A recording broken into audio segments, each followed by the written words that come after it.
Bienvenue à ce 10e webinaire ski de randonnée. Oui, 10 webinaires déjà. On a commencé il y a plus d'un mois et on arrive à la fin. C'est le dernier.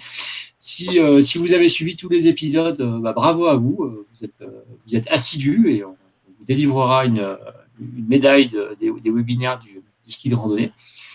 Donc, pour rappel, pour ceux qui le verraient pour la première fois, la Fédération française des clubs alpins et de montagne et l'ensemble de ses partenaires ont lancé cette série de webinaires de ski de randonnée qui se destinent à tous les pratiquants, mais particulièrement aux personnes qui découvraient le ski de randonnée cette année ou ces dernières années et qui voulaient commencer à avoir quelques billes pour commencer l'activité. Si vous avez suivi de manière un peu assidue, vous vous êtes aperçu que ces webinaires sont allés un petit peu crescendo, c'est-à-dire que lors des premiers webinaires, on a abordé des notions très très simples. Qu'est-ce que le ski de randonnée, comment s'habiller, qu'est-ce qu'il faut mettre dans son sac, etc. Enfin voilà, les choses vraiment pour démarrer. Et puis, plus on a avancé, plus on est allé sur des notions un peu plus complexes qui nous permettent de sortir et d'évoluer en montagne. Donc, ce soir, on va aller sur une notion évidemment encore plus complexe, puisqu'on va parler de la question des avalanches avec Philippe Descamps et Olivier Moret. Pour vous dire aussi que si vous avez raté malheureusement une partie des webinaires ou tous les webinaires que vous découvrez ce soir, pas de panique, vous pouvez tous les retrouver sur la chaîne YouTube de la FFCAM et donc reprendre tout le fil de cette mini-formation en ligne. Donc, bienvenue à tous. Bonsoir à ceux qui sont là, Melvin, Olivier, Philippe. Là, j'en vois quelques-uns qui commencent à arriver. On va démarrer tout de suite sans perte de temps. Et donc, je cède la parole à Philippe et Olivier. Donc, ils vont nous faire cette présentation sur la question des avalanches avec une question qui nous intéresse tous. Comment réduire le risque? À vous. Bonsoir à tous. Bonsoir. Notre ambition, ça va être de vous proposer une approche la plus rationnelle possible du risque. Un savoir pratique nourri des meilleures méthodes actuelles, donc en essayant de vous fournir une aide à la décision. Alors, notre conviction profonde est qu'on évoque trop souvent la fatalité pour justifier des décisions absurdes. Alors, bien sûr, nul ne peut prédire que telle pente va s'effondrer à tel moment, mais on connaît de mieux en mieux les pentes et les situations à risque. En fait, on cherche à transmettre une méthode et quelques outils pour éviter au mieux ces pentes et ces situations à risque, ou pour le moins que chacun sache mieux quel risque il prend en connaissance de cause. Il s'agit bien sûr ni d'interdire ni d'autoriser. Alors, commençons par l'analyse du risque qui doit toujours précéder la décision. La grille 3x3 permet d'étudier les trois principaux facteurs de risque, les conditions, le terrain et le groupe, à trois moments clés du déroulement d'une course. Pendant la préparation, à la maison ou au refuge, pendant l'approche et au pied de chaque passage clé. En fait, la grille 3x3 aide à se poser les bonnes questions au bon moment et à réviser son jugement si de nouveaux indices viennent contredire les conclusions précédentes. Voyons d'abord les conditions. Le premier outil essentiel nous est donné par les services de prévision. On n'a pas besoin d'être un expert en nivologie pour faire du ski de randonnée ou de la raquette. Une équipe d'experts travaille pour vous afin d'estimer le niveau de danger. Dans l'Hexagone, c'est l'équipe de Météo France. En fait, la plupart des pays montagneux d'Europe ou d'Amérique du Nord publient quotidiennement, en hiver, un bulletin de prévision des conditions nivologiques et du danger d'avalanche avec les fameux 5 degrés de niveau de danger.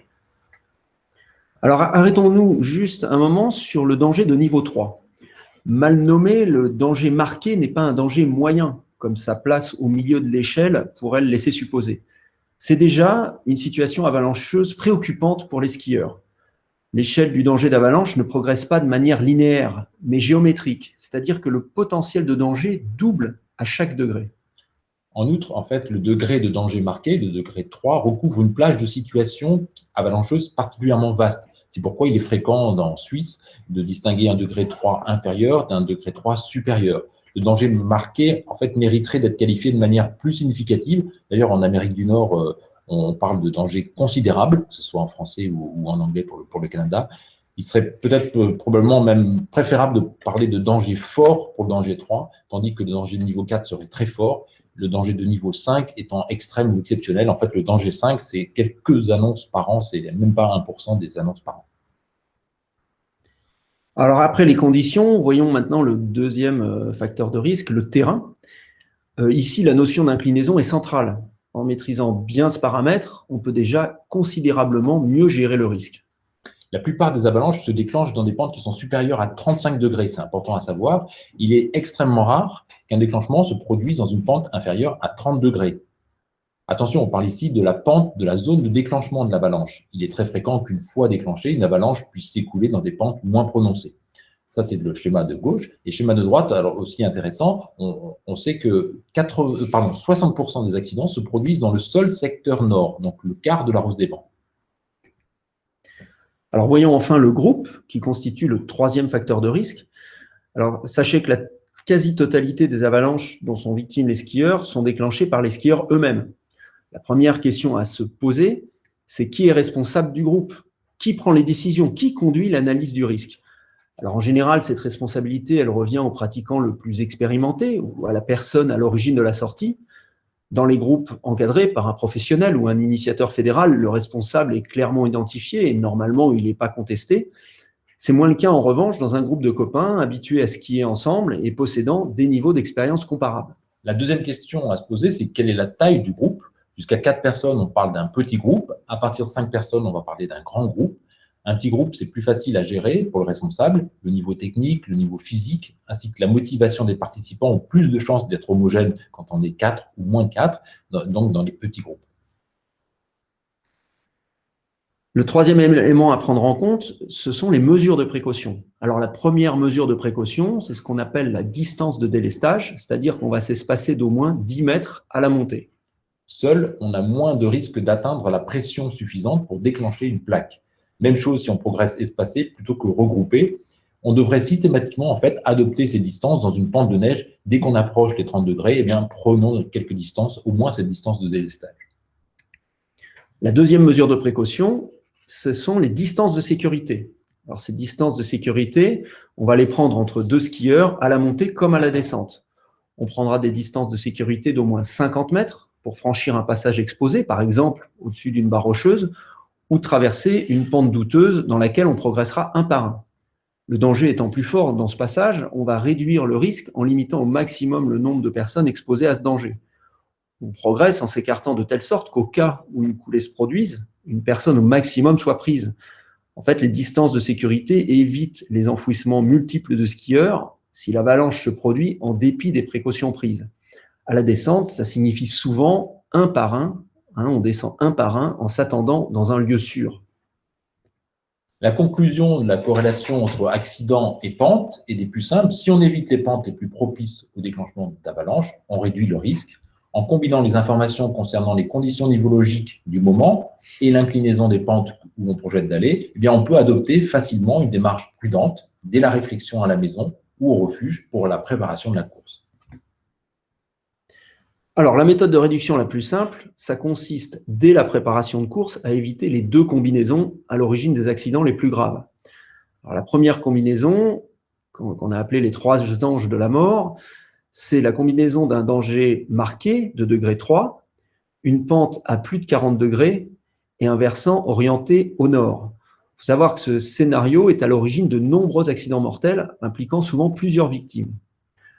Le deuxième scénario, deuxième combinaison, c'est ce qu'on appelle l'analyse aveugle, c'est-à-dire c'est la combinaison d'un danger 3 marqué et une absence de visibilité du type jour blanc ou brouillard qui ne permettent pas une bonne analyse de terrain, notamment au niveau des passages clés. Alors on va dévier facilement, il devient difficile de suivre une trace sûre, même en connaissant parfaitement les lieux. Et dans ces conditions, en plus, il devient ardu d'observer des distances de délestage ou de sécurité là qu'on vient d'évoquer. Une démarche de prudence consiste à combiner les conditions nivologiques et l'inclinaison pour choisir les terrains sur lesquels évoluer. Avec un groupe de débutants, de skieurs possédant très peu d'expérience de la montagne sauvage, on va rechercher une grande marge de sécurité, c'est-à-dire fréquenter des pentes inférieures à 40 degrés par danger faible, des pentes inférieures à 35 degrés par danger limité, 2, et fréquenter des pentes inférieures à 30 degrés par un danger marqué. Enfin, avec des débutants, on ne sort pas en hors-piste ou en randonnée par un danger de niveau 4.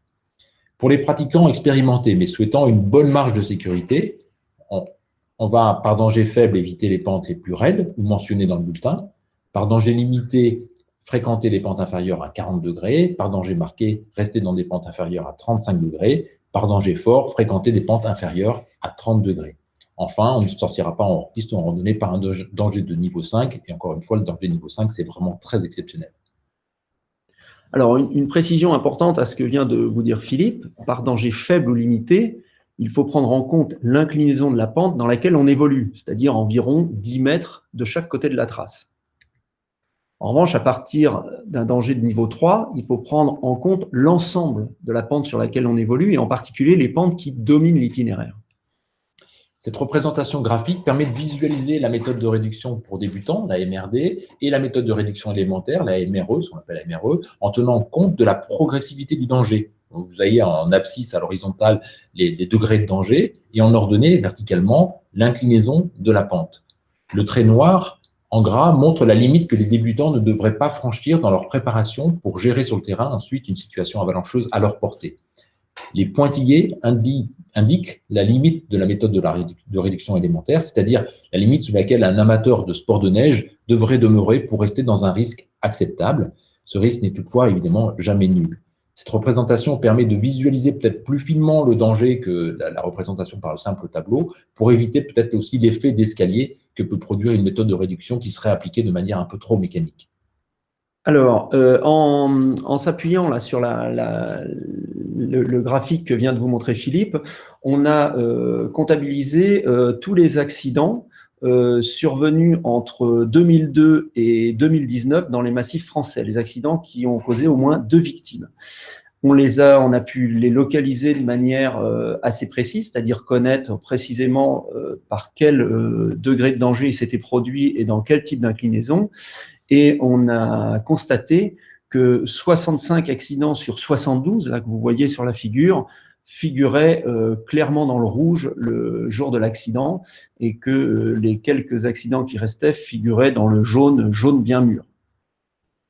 Alors jusqu'en 2019, on disposait de 2 outils principaux pour analyser le risque et prendre des décisions à la maison puis sur le terrain, la grille d'analyse 3x3 et les méthodes de réduction avec leur représentation graphique sur laquelle on reportait nos objectifs pour voir s'ils se trouvaient dans le vert, dans le jaune ou dans le rouge. C'est une aide à la décision relativement simple. Et depuis l'hiver dernier, 2019-2020, 2 nouvelles applications s'ajoutent à ce qu'on pourrait appeler notre trousse à outils. Ces applications s'appellent Yeti et Ski to Run Guru. Elles vont nous permettre de visualiser les secteurs et les pentes à risque lors de la préparation de course, donc la veille à la maison ou éventuellement au refuge. L'objectif principal de l'application Yeti, on va commencer par Yeti, consiste à représenter sur une carte à grande échelle, un fond au 25 millième, les pentes les plus à risque à partir du bulletin neige et avalanche du jour dans le massif qui nous intéresse. En permettant de distinguer d'un coup d'œil les pentes à risque, Yeti facilite en fait la comparaison de plusieurs itinéraires, puis l'identification des passages clés, des points de décision et des options de repli.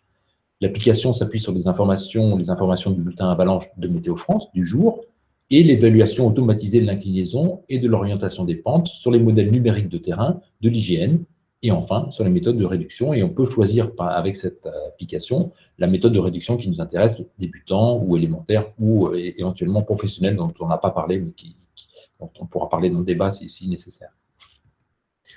Alors, l'application Ski to Run Guru existe en Suisse depuis 2014 et analyse 2 fois par jour 1400 itinéraires pour ce pays.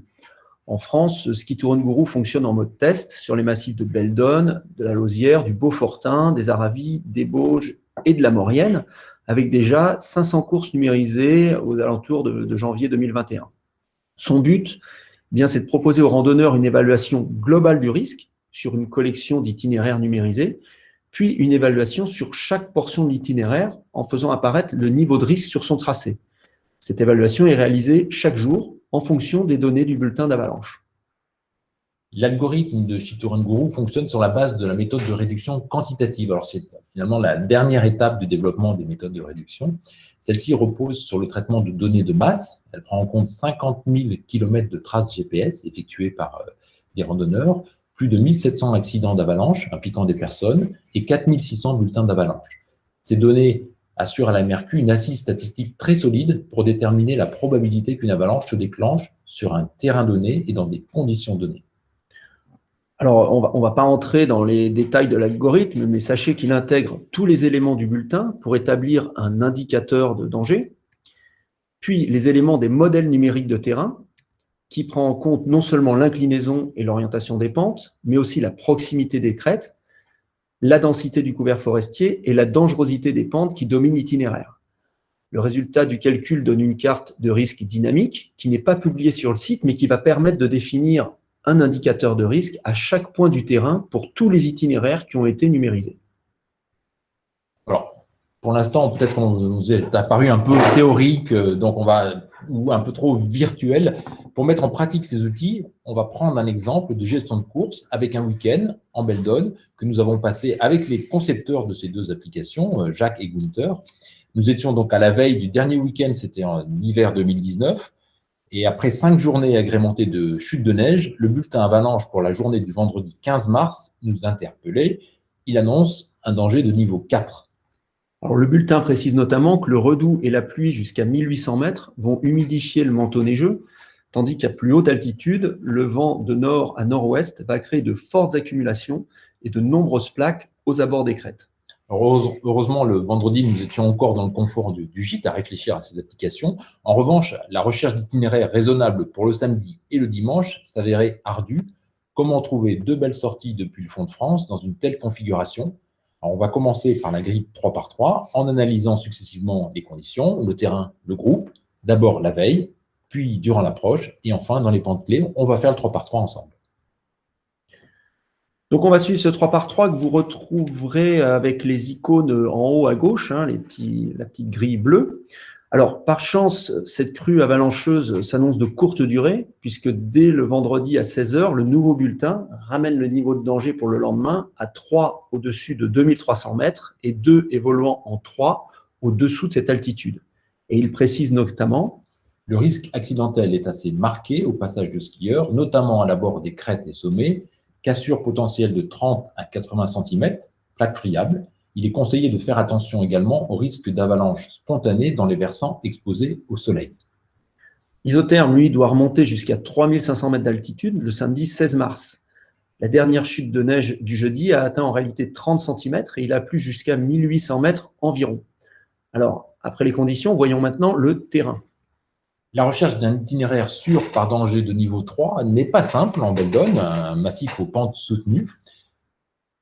Nous envisageons de visiter le vallon de la Petite Valloire sous les pointes de la Porte d'Église en partant du hameau de Grand-Thiervaux, au lieu dit du Merdaré. Le col de la Porte d'Église, à 2526 mètres, représente une course classique au départ du Merdaré. Elle est cotée 2,3 dans le topo-neige Beldon, avec 1400 mètres de dénivelé positif et une pente terminale de 35 degrés sur 100 mètres d'après le topo. Alors, la partie basse de l'itinéraire, qui suit le sentier d'été en forêt par les chalets de la Petite Valloire, ne présente pas de danger particulier. Pour rejoindre le lac des Naves, il faut franchir un premier verrou, dont les pentes titillent les 30 degrés, voire dépassent les 35 degrés par endroit. La carte des pentes sur le géoportail confirme la raideur terminale pour aller au col, mais indique aussi que des pentes dépassent déjà les 35 degrés à partir de 2200 mètres. Dès le lac de Naves, elles sont en plus dominées par des pentes encore plus raides.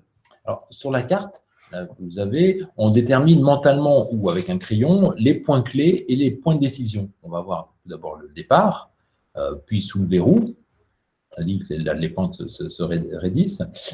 Les lacs de Naves, où on devra décider si on se lance dans les pentes terminales ou si on se contente de la crête, par exemple, qui est exposée au sud. Et enfin, le dernier, donc voilà, les lacs de Naves, et ensuite, le dernier point, ici, un petit dôme protégé avant les dernières pentes qui sont les plus exposées. Alors, voyons maintenant le groupe. Vous suivez toujours le 3x3 en haut à gauche. Alors, ce groupe, il réunit 5 hommes ayant parfois largement dépassé la quarantaine, même la cinquantaine pour certains, et pas mal baroudé à ski. Il présente le profil type du groupe d'experts, mais qui peut prendre de mauvaises décisions s'il n'intègre pas cette dimension dans ses jugements.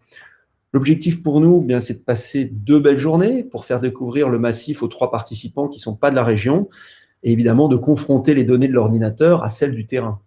Alors, pour la gestion de la course, il faut toujours un décideur en dernier ressort. Ce jour-là, on avait décidé que c'était Olivier, puisque c'est lui qui avait organisé la sortie. Et donc, qui était amené à décider en dernier ressort si besoin.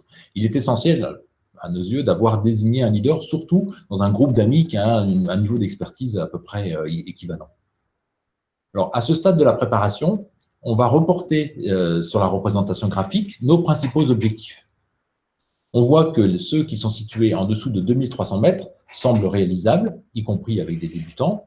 Il faut toutefois tenir compte du réchauffement qui est attendu à la mi-journée. Des objectifs comme la crête qui est au-dessus du lac de Naves ou le dôme sont dans le vert le matin, mais ils basculent dans le orange avec l'évolution de la mi-journée vers un danger 3, y compris au-dessous de 2300 mètres, c'est ce qu'on avait dans le bulletin. Si on prend en compte les pentes qui dominent le col de la porte de l'église, celui-ci n'apparaît pas comme un objectif raisonnable, il est clairement dans le rouge. Alors, voyons ce que nous apportent à ce stade les outils de préparation. Yeti, utilisé avec la méthode de réduction élémentaire, permet de voir très rapidement que les pentes terminales du col, avec la surcharge bleue, sont trop exposées ce jour-là. Alors, les rares zones bleues du vallon laissent penser en revanche que les objectifs alternatifs ne posent pas de problème du chaque côté du lac des Naves. On a la crête, située vers 2240 mètres au nord, et le petit dôme, situé à 2221 mètres au sud-est, voire même un peu plus haut. On a un autre dôme vers 2270 mètres. En tout cas, toujours à distance des plus grandes pentes. Alors, attention principalement à deux choses. Le danger de niveau 3, donc les pentes qui nous dominent doivent être prises en compte dans le choix de l'itinéraire. Et nous appliquons ici la méthode de réduction élémentaire. Donc, on reste dans les pentes inférieures à 35 degrés par danger 3. Cette méthode s'adresse déjà à des skieurs qui sont avertis. Alors, Yeti, couplé maintenant avec la méthode de réduction pour débutants, permet de prendre une marge de sécurité plus importante. Vous vous rappelez, par danger 3, on reste dans des pentes inférieures à 30 degrés. Alors, les deux objectifs apparaissent toujours raisonnables sur Yeti utilisé avec la méthode de réduction débutant, en restant à distance des grandes pentes chargées de neige qui pourraient être déclenchées à distance. En revanche, il conviendra de rentrer avant les grandes chaleurs annoncées à la mi-journée. Rappelez-vous, le bulletin annonce en dessous de 2300 mètres, un danger 2 évoluant en 3. Alors, voyons maintenant la même préparation avec l'application Ski to Run Guru. Cette fois, on raisonne sur un itinéraire tracé, établi non seulement à partir des topos, mais aussi de la pratique que l'on retrouve grâce aux traces GPS. Alors, vous voyez le triangle orange, l'indicateur global donne un risque soutenu. Et si on tient à suivre un itinéraire connu et répertorié jusqu'à son but, il convient de choisir une autre course. En revanche, la coloration de l'itinéraire nous permet de voir que l'essentiel du danger est situé dans la dernière partie. On peut donc suivre l'itinéraire et faire demi-tour avant d'arriver dans le rouge. Et comme la méthode de réduction quantitative intègre les inclinaisons des pentes dans l'environnement autour de la localisation du skieur, on peut prudemment penser que le point 2221, près de la Petite Valloire, peut constituer un bel objectif alternatif à l'écart des coulées potentielles. Une fois sur le terrain, le samedi matin, les algorithmes ne sont plus guère utiles et ne peuvent remplacer les observations directes. On garde toutefois en tête ces éléments qu'ils ont mis en lumière pour localiser les principaux dangers ainsi que les points de décision. Alors, au niveau des conditions, après le redout de la veille, un vent de nord-ouest a chassé les nuages durant la nuit et il a permis un regel au moins en surface. Le temps semble au beau fixe, mais il ne fait pas très froid et on enlève vite les premières couches de vêtements. Dans une clairière située vers 1680 mètres d'altitude, on observe des traces très explicites de la pluie tombée la veille, que vous pouvez le voir sur l'image à gauche. Et plus haut, vers 2100 mètres, on enfonce beaucoup à pied. On est déjà clairement dans un niveau 3. Alors, voyons le terrain. Au-dessus du lac, les pentes raides ont connu des épisodes avalancheux, probablement la veille. On les voit bien sur la photo en bas à gauche. Ils sont à peine recouverts par les toutes dernières chutes. Sur le terrain, on va repérer l'itinéraire. Il est intéressant de reporter les pentes que l'on a pu identifier sur la carte, voire de les mesurer sur le terrain si on a un doute, ce que nous avons fait dans le verrou avec la méthode des bateaux. Faisons maintenant apparaître dans les pentes terminales du col les pentes à plus de 30 degrés. Alors repérons d'abord l'itinéraire apparent. On voit que cet itinéraire coupe des pentes de 30 degrés pendant un bon moment. Il coupe même des pentes à plus de 35 degrés, apparaissant en orange, là, sous le col. Et l'ensemble de l'itinéraire est lui-même dominé par des pentes à plus de 40, voire 45 degrés. Enfin, donc dans cette phase d'approche, le troisième facteur de risque, c'est le groupe. Alors évidemment, au départ, on n'a pas oublié de faire le test des DVA.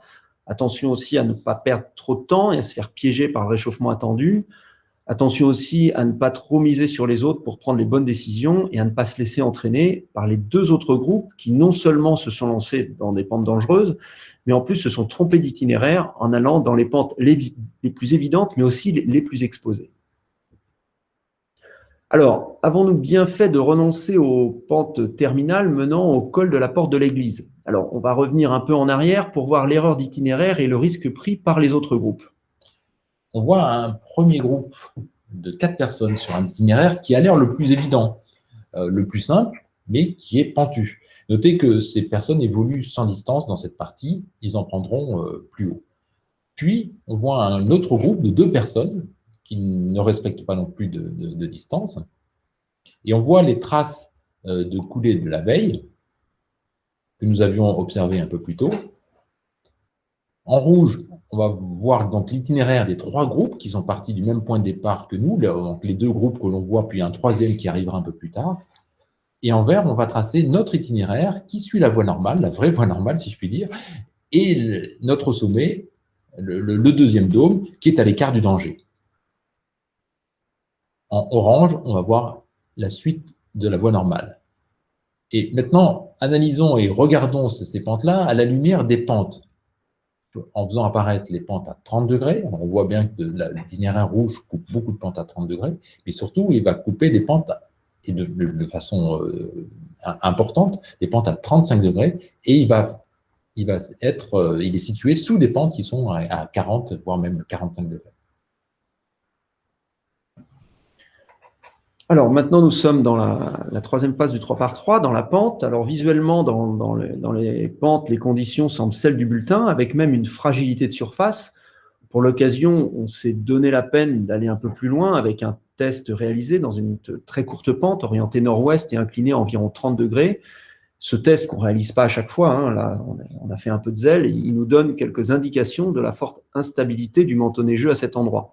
Le danger est clairement de niveau 3. Le terrain, lui, confirme pleinement les indications de Ski Touren Guru et Yeti, tant dans l'identification des zones dangereuses que dans la recherche d'autres solutions. Nos 2 objectifs permettent de rester dans des pentes agréables à skier et beaucoup moins dangereuses que la fin de l'itinéraire classique. Même si l'itinéraire du col de la porte d'église est désormais tracé, sans aucune coulée apparente, notre groupe renonce à le gravir. A priori, tous les skieurs qui ont fait le col étaient heureux de cette belle journée et sont redescendus, ignorant probablement l'essentiel du risque qu'ils ont couru. Pour notre part, nous sommes allés d'abord sur la crête, et après une belle descente, nous avons rejoint le dernier dôme, encore suffisamment éloigné des grandes pentes.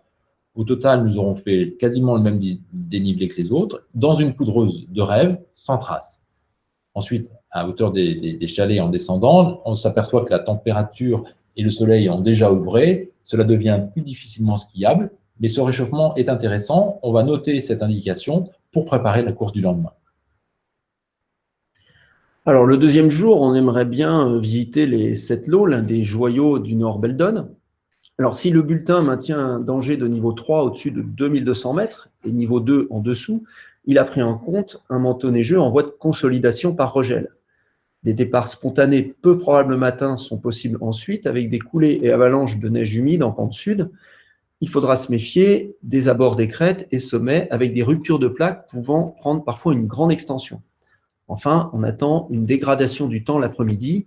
Il faudra partir tôt et prévoir un retour plutôt à la mi-journée. Pour comprendre comment se stabilise la neige, suivons ce petit schéma qui montre les effets de l'évolution des températures sur la stabilité. Avec la succession de réchauffement et de regel depuis jeudi, on serait plutôt dans le scénario 2, en tout cas en dessous de 2300 mètres. La nouvelle rubrique du bulletin Météo France sur les conditions niveau météo des 7 derniers jours, qu'on va voir en bas à droite de l'écran, confirme notre impression. Il a fait chaud le vendredi et très chaud le samedi après-midi. L'isotherme 0 degré est monté jusqu'à 3500 mètres, entraînant une fonte en profondeur du manteau neigeux, délétère en termes de stabilité. Autre élément d'information, il y a une balise automatique de Météo France qui est à l'Égleton, qui est très près tout proche de cet itinéraire, enfin de cette région, et il a enregistré le réchauffement. On voit bien qu'il est dans le rouge là, mais cette capture d'écran là qui a été faite à 17h, le samedi, au moment de la préparation de la course du lendemain, on voit déjà que le regel est amorcé. Vous voyez, on voit que ça passe dans le bleu. On voit que le regel est amorcé. Et donc, ce regel-là est très intéressant parce qu'il va nous apporter une stabilisation. Le danger n'est plus tout à fait le même que celui de la veille. Alors, passons directement à la préparation intégrant les conditions avec l'application Yeti, utilisée avec la méthode de réduction élémentaire. Donc, l'accès au Settlo par le nord présente un ancien verrou glaciaire raide entre 1800 et 1900 mètres, c'est-à-dire dans une zone où le niveau de danger devrait être de 2. Puis, sur l'itinéraire habituel, à l'est des lacs, on voit des pentes suspectes. Les sorties par le haut sont dans un secteur de niveau 3 et assez raide, notamment celle qu'on envisage par le col du Mouchillon à 2460 mètres d'altitude, en particulier dans son versant nord. Ces pentes proches de l'itinéraire ou qu'ils dominent retiennent notre attention car certaines dépassent les 35 degrés. La méthode de réduction élémentaire permet d'identifier ces 3 points clés et les 3 points de décision. Donc le verrou, on va laisser l'itinéraire, voilà, les points de décision, le verrou, le lac de Lille, ou plutôt avant le lac de Lille, est-ce qu'on va aller finalement à droite du lac de la Motte ou est-ce qu'on va passer à gauche du lac de la Motte? Et enfin, le col, où on décidera de s'engager dans la descente nord ou de ne pas s'engager dans la descente nord. Il faudra être très attentif sur le terrain et sans doute prendre des mesures de précaution, voire renoncer et faire demi-tour. Même si la zone bleue laisse des passages, on doit tenir compte d'un danger de niveau 3 à l'altitude du col du Mouchillon et donc des pentes qui dominent les secteurs où nous comptons passer à la descente. Alors, l'application Ski to Run Guru range l'itinéraire projeté en risque accru de couleur orange pour la montée comme pour la descente, avec un indicateur de risque un peu supérieur pour la descente. Les points rouges que vous voyez, ça correspond aux autres courses du secteur. À la montée, on retrouve 2 passages clés, sous le verrou et sous le col. Alors, certains skieurs passent au plus court par le lac de Lille, qui présente davantage de dangers que l'itinéraire proposé par Ski to Run Guru. Cet itinéraire, là que vous avez tracé sur la carte, passe par le col de la Vieille et la bande de terre entre les 2 grands lacs. La course étant globalement orange, les secteurs en rouge sont relativement limités. La stabilisation du manteau neigeux entre la veille et la nuit nous paraît favorable à la poursuite du projet, en tout cas au stade de la préparation, tout en restant attentif aux conditions que nous rencontrerons sur le terrain. On voit bien que la zone la plus critique, elle est sous le col, au début de la descente. Si les conditions s'avèrent plus mauvaises que prévu, il faudra faire le col en aller-retour, voire rebrousser chemin dès le verrou vers 1800 mètres. Enfin, à ce stade de la préparation à la maison, 2 mots sur le groupe. Bon, la première journée de la veille a permis de le vérifier, tout le monde est en forme, la motivation paraît forte pour aller un peu plus loin, plus haut, mais jusqu'où? Notre ambition, c'est bien sûr de comparer les données rationalisées grâce aux algorithmes et le terrain, qui lui est forcément un peu différent, plus complexe. Pour cela, on est prêt à s'approcher des limites en essayant quand même de ne pas les franchir. Au petit matin, on va mesurer l'écart qu'il peut y avoir entre l'altitude de l'isotherme et celle du regel. Un ciel bien dégagé et un vent du nord ont permis un fort rayonnement et un bon regel. Au sortir de la forêt, il était même impossible de casser la croûte de neige. Alors, le contact avec le terrain confirme notre raisonnement de la veille. Le regel a stabilisé le manteau neigeux en profondeur. On observe des coulées de la veille ou de l'avant-veille, mais le risque principal, là, devient davantage celui de la glissade, comme d'ailleurs en ce moment. En ce moment, c'est moins le problème des avalanches que celui de la glissade qu'il faut avoir en tête. En tout cas, là, pour ce jour-là, le verrou, finalement, s'avère plus facile à franchir par le torrent, sans doute un peu plus raide que le sentier d'été, comme nous le montrait Yeti, mais plus régulier. 2 mots sur le groupe, il échange, mais prend rapidement des décisions. Nous savons que les signaux favorables ce matin peuvent évoluer rapidement à la mi-journée, donc on ne perd pas de temps. Alors, le regel nous permet de skier sur le lac de la Motte pour contourner les pentes exposées au sud-ouest.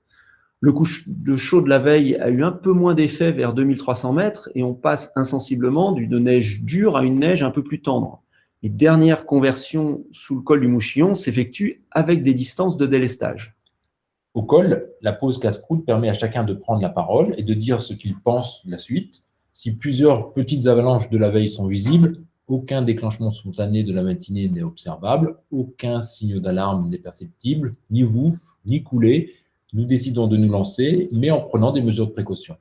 Alors, on va appliquer strictement des distances de sécurité en descendant un par un et en nous attendant dans des zones protégées. Évidemment, ça n'enlève rien au plaisir. Dans une neige encore souple dans le haut, un peu croûtée dans la zone intermédiaire et déjà transformée dans le bas. Au total, un bon week-end, du bon ski, pas d'inquiétude, ni de stress. Yeti comme Shitouren Guru nous ont permis d'affiner notre analyse du risque et d'adapter tant notre itinéraire que notre comportement aux dangers objectivés. L'ordinateur n'a pas décidé à notre place, mais il nous a donné une mesure plus claire, plus précise des risques, réévalués sur le terrain, ce qui nous a permis de les affronter en toute conscience.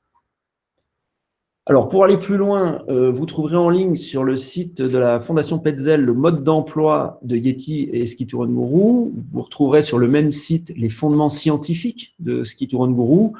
Pour Yeti, vous trouverez beaucoup de réponses à vos interrogations dans la foire aux questions qui est en ligne sur Camp to Camp. Enfin, on ne peut que vous conseiller la lecture de l'ouvrage qu'on a rédigé tous les deux et qui est disponible sur le site des éditions Guérin. Eh bien, merci pour votre attention et puis bon ski. Merci, on va pouvoir passer aux questions. Donc, je vais changer. Hop, pour revenir pour vous voir, on vous voit. Voilà. Merci, merci à tous les deux. On a encore appris plein de choses, moi aussi. Pourtant, après 20 ans de ski de randonnée, ça donne envie de chausser les skis malgré ces conditions misérables en ce moment. Comme on disait tout à l'heure, le plus important aujourd'hui, c'est vraiment la glissade. Pour y être allé aujourd'hui, j'étais en montagne aujourd'hui, ce matin. Voilà, c'est toujours important dans la préparation de course de dire c'est quoi le plus important aujourd'hui. En ce moment, il faut faire attention à la glissade. Voilà. Alors, on a quelques questions des personnes qui nous suivent. Il y a Rike qui nous demande si sortir à deux est une bonne idée. Alors, je pense qu'elle parle du ski. C'est toujours une bonne idée de sortir. C'est mieux deux que un, parce que beaucoup de gens sortent seuls aujourd'hui. C'est vraiment regrettable pour des tas de raisons. Alors, ça se comprend. L'un comme l'autre, on est déjà sorti seul aussi. Mais disons que si on veut sortir seul, il faut vraiment prendre une grande marge de sécurité. Et pourquoi pas utiliser la méthode de réduction pour débutants. Là, quand on sort seul. À deux, c'est déjà beaucoup mieux. Il y a la possibilité d'intervenir. 3, c'est mieux, quoi. Un bon groupe de ski de rando, c'est 3-4 personnes, quoi. Pas trop non plus, mais à deux, pourquoi pas. Aujourd'hui, nous étions deux, c'était très bien. Dominique nous demande quel est le risque d'avalanche en forêt. Ah, alors le risque d'avalanche en forêt, on a coutume de dire qu'en forêt, on prend moins de risques et que les avalanches ne se déclenchent pas en forêt. En fait, les seules forêts qui sont vraiment sûres, c'est les forêts qui ne sont pas skiables. Faut savoir que dans les forêts, notamment dans les forêts dans les Hautes-Alpes, comme chez toi, Niels, dans les Mélésins notamment, il peut y avoir des coulées de neige fraîche, il peut y avoir même des plaques. Dès lors que en fait on peut assez facilement skier dans la forêt, alors elle présente un peu moins de risques qu'une grande pente sans arbre, mais les forêts, méfiez-vous. C'est pas du tout sans risque et des plaques se forment en forêt. Et alors, ce qu'il faut ajouter, c'est que quand une plaque se déclenche en forêt, même petite, là, le danger, ça devient les obstacles, ça devient les arbres. Là où vous, finalement, vous créez… Il y a plusieurs gros pépins de gens qui ont été projetés en fait, par une petite coulée. Par exemple, au pic Saint-Michel, dans le Vercors, une petite coulée projetée contre un arbre, la personne est décédée, quoi. Donc, ça peut être aussi un danger supplémentaire, dans certains cas, évidemment. Alors, il y a Jean qui n'est pas tout à fait d'accord avec la présentation, c'est-à-dire que lui, il a eu malheureusement une expérience malheureuse. Il nous raconte en fait qu'il est parti dans une avalanche en risque 2, dans une pente à peine supérieure à 30. Donc, malgré que, du coup, selon lui, il était dans le vert sur le schéma. Donc, il nous dit grosso modo que ce n'est pas forcément une science exacte. Oui, alors, c'est un peu les vieux de la vieille, quoi. C'est-à-dire, maintenant, je pense que une nouvelle génération va se saisir des nouvelles méthodes et va un peu oublier ce mode d'approche qui laissait penser qu'on pouvait tout voir sur le terrain et qu'on ne pouvait pas se fier à…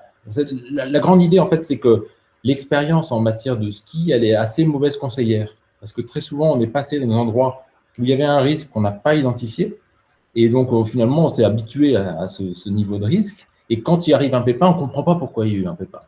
Alors que l'intérêt des probabilités des statistiques, sur un panel très important, là, avec la Mercure, on a vraiment un panel qui dépasse largement les impératifs d'utilisation des statistiques. Et bien là, on utilise un volant d'expérience beaucoup plus considérable. Et donc, on prend en compte beaucoup plus de situations, d'où l'intérêt de ces méthodes fondées sur les probabilités. Bon, mais il n'y a plus beaucoup de questions. Alors moi, j'en aurais une, tiens, pour clôturer la présentation et puis pour nous donner envie de sortir. Dans les conditions actuelles, dans les Alpes, où est-ce qu'on irait skier ce week-end pour faire du bon ski en toute sécurité? En toute sécurité, je ne m'avancerai pas. Il n'y a jamais toute sécurité. Voilà, il faut toujours, quand on va dans la montagne non sécurisée, enfin la neige non sécurisée, il y a toujours un risque résiduel. Après, alors là, moi, tu nous poses une vraie colle parce que ça dépend ce qu'on appelle faire du bon ski.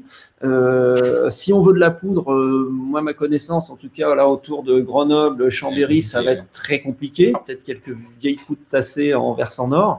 Après, là, je pense qu'il faut plutôt viser de la neige décaillée vers entre 13 et 15 heures. Et encore, en ce moment, elle a du mal à se réchauffer. Hein. La moquette est très, très fine.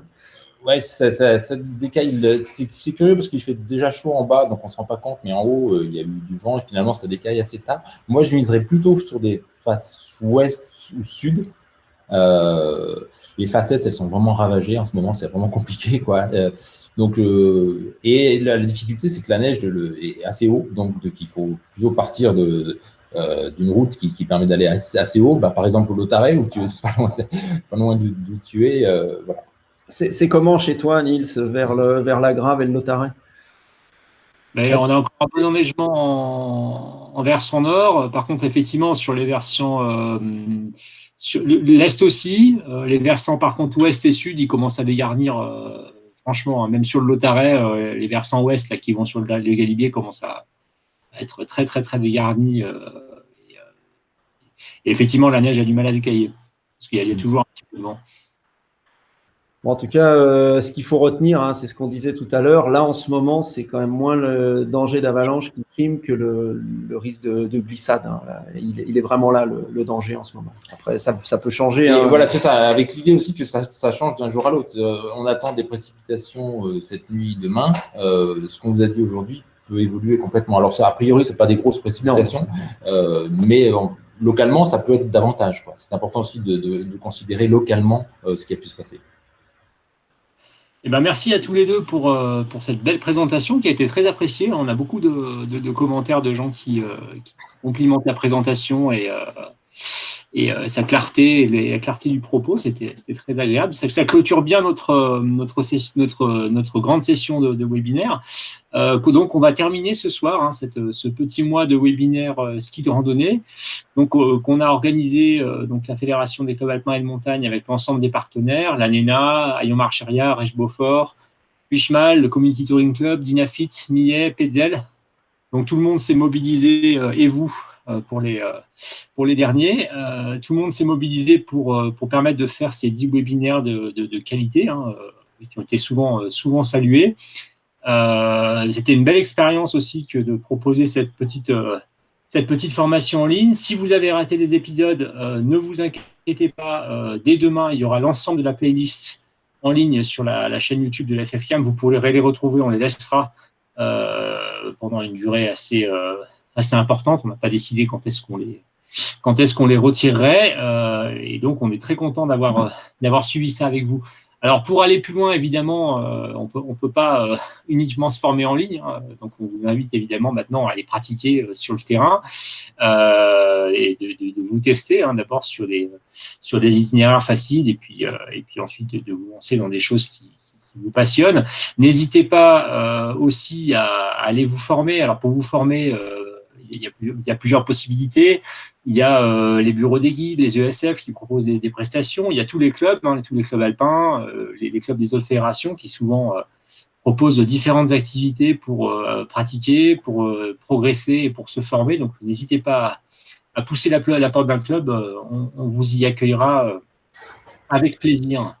Donc, merci à tous. Je vais clôturer donc cette session et du coup, je vais répondre à la dernière question qu'on nous pose de Jean-Baptiste qui nous dit « Est-ce qu'il y aura d'autres lives de la part de la FFCAM sur d'autres sujets ?» Eh bien oui, Jean-Baptiste, on proposera d'autres lives dès le printemps. Les dates ne sont pas encore arrêtées, mais au mois de mai-juin, on va proposer notamment une série de webinaires sur la question de la randonnée, mais la randonnée à pied. Voilà. Espérons qu'on se voit aussi autrement que par Internet et par les webinaires. Et puis nous, on va essayer de se faire une sortie de ski pour se voir en vrai. Voilà. C'est promis. Merci à tous et bonne soirée et surtout bon ski. Bonne soirée. Au revoir.